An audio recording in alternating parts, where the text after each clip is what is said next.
Damn, girl. You're looking so good, you're gonna set off my alarm.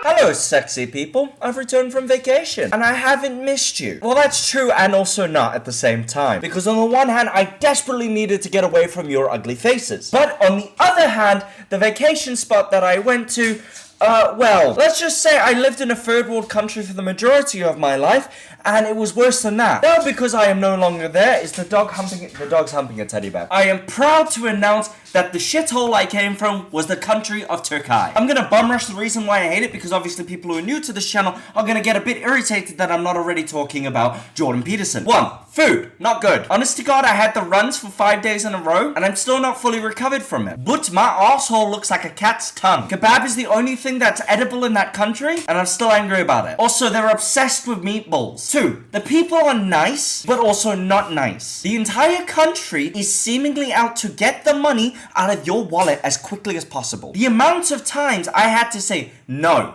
is staggering. And when I made this complaint when I got back home about being accosted at every street corner, basically trying to be forced into buying knockoff Nikes, I was told they're a poor country. Well, I lived in a poor country the majority of my life, and nobody ever tried to ram a fufuzela down my throat at every street corner. So fuck you. 3. The country's a dumping ground. The cities are nice, all 20 minutes of them, and then it shifts. And all you can see from eye to eye is desert and barrel dumps. Just trash flowing. Because the government could truthfully give less of a cuck. Do yourself a favor if you're ever considering going over there. Help me help you. Don't. Turkey relies on tourism to survive. Let's crash their economy together so they can rebuild better and stronger. Aside from that, I got a haircut and a neck tattoo. I watched an old couple try and struggle to get into their room, and the old man came out in basically what was a Borat swinger, and at one point a drunk Sunderland fan tried to fight reception. Unfortunately for this fella, he was built about as well as a toothpick, and proved yet again the old saying quite true. Sunderland get battered everywhere they go. But enough about real life, I know that the outside air scares and hurts you. Let's talk about one of the internet's greatest weirdos, Jordan the Lobster Peterson. If you're unfamiliar with this fella, Jordan is a Canadian psychologist who went viral years ago when he was recorded having a rant about wokenesses on campuses. In the early days, what he said did kind of make sense from time to time. For example, he preached the idea that if a man wants to be a traditional man, that's okay as long as they treat others with kindness and respect. He also preached about taking personal responsibility for your own shortcomings and trying to better yourself. Another one of his talking points was the dangers of following an ideology militaristically,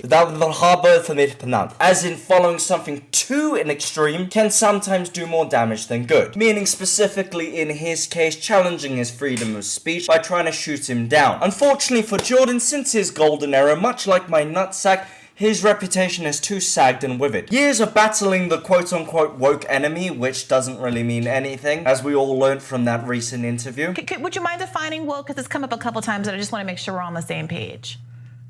So, I mean, woke is sort of the idea that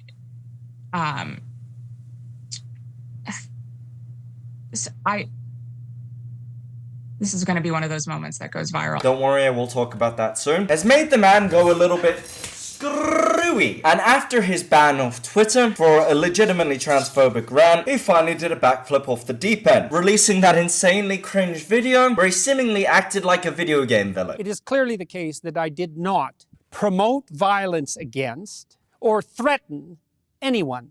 I should at least know exactly what I did wrong. What rules, you sons of bitches? Anyways, long story short, he got unbanned when Elon took over the platform, did another rant about some big girl, and is just pretty much up to his old shenanigans. And due to his wacky cartoon character-like antics, he has managed to deep-throat the sole of his shoe yet again. Jordan Peterson very concerned by milking porn factory, after the internet celebrity psychologist tweeted a fetish porn clip and called it CCP hell. The phrase Chinese dick-sucking factory went viral. Psychologist, former professor, and self-help author Jordan Peterson retweeted a fetish video of a penis milking porn clip on Saturday, seemingly duped into believing that it was footage from inside a Chinese communist sperm extraction factory. Those are words that came out of my mouth. Yet believe it or not, for how smart Peterson appears to be, at least with how articulate he is, it's worth remembering that my oak is a granddad and was most likely born when the first dial-up telephone was invented. So to see him get slam dunked on by some troll in such epic fashion feels a little little bit like elder abuse. Also, not for nothing, Peterson, do you really think if China had an actual dick-sucking factory, they would show you the real one? Bro, we only work on Tuesdays. I've said too much. The tweet from user Songping and Q, who frequently posts supposed videos of Chinese state surveillance, said, "What's going on in China? Free children policy?" With a clip from a fetish porn shoot of a row of people lying on a table getting their dicks sucked by pumps dangling overhead. Mission Impossible style, I respect it. Dun dun dun dun dun dun dun dun dun.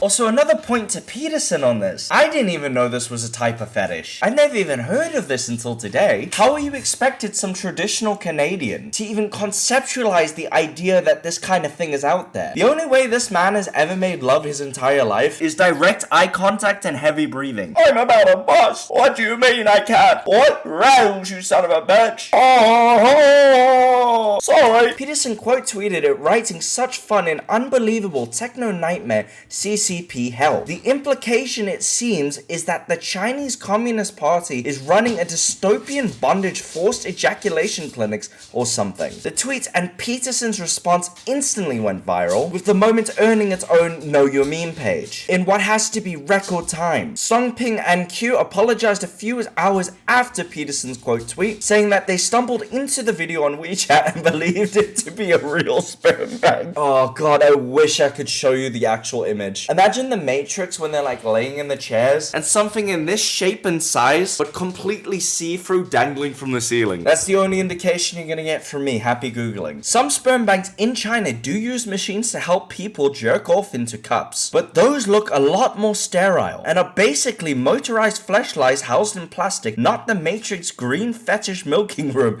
that they originally implied was the invention of the Chinese government. Peterson has since deleted his quote tweet and got him back to his usual fare of transphobic commentary. Skip, skip, skip, because you're a journalist and meant to be non-biased. As if he wasn't just completely fooled by a fake WeChat clip right from the innocent dominatrix site. But people on Twitter did not let it go so easily. The reactions to Peterson's mainstreaming of this piece of somewhat sin-phobic misinformation. What is sin-phobic? Oh, shut up! I think we have the Hall of Fame for biggest reach of all time. You know what, but I'm just gonna say this fair. Chinese people can't even criticize their own government. Do you know why? Because their government puts them in labor camps and kills them. I'm so sorry that we're terrified of the Chinese Communist Party, as reasonable people should be. A government that doesn't allow freedom of movement, freedom of speech, or freedom of identity. What is up with you people and your obsession with communism? Socialism, I can understand. There's proven case studies of it working. But every single time a communist government is in charge of anything, they become tyrants. Just be a good little capitalist pig, buy 1 million condos, hoard all of the wealth for you and your family, and spit on the poor like a normal person. The only part of communism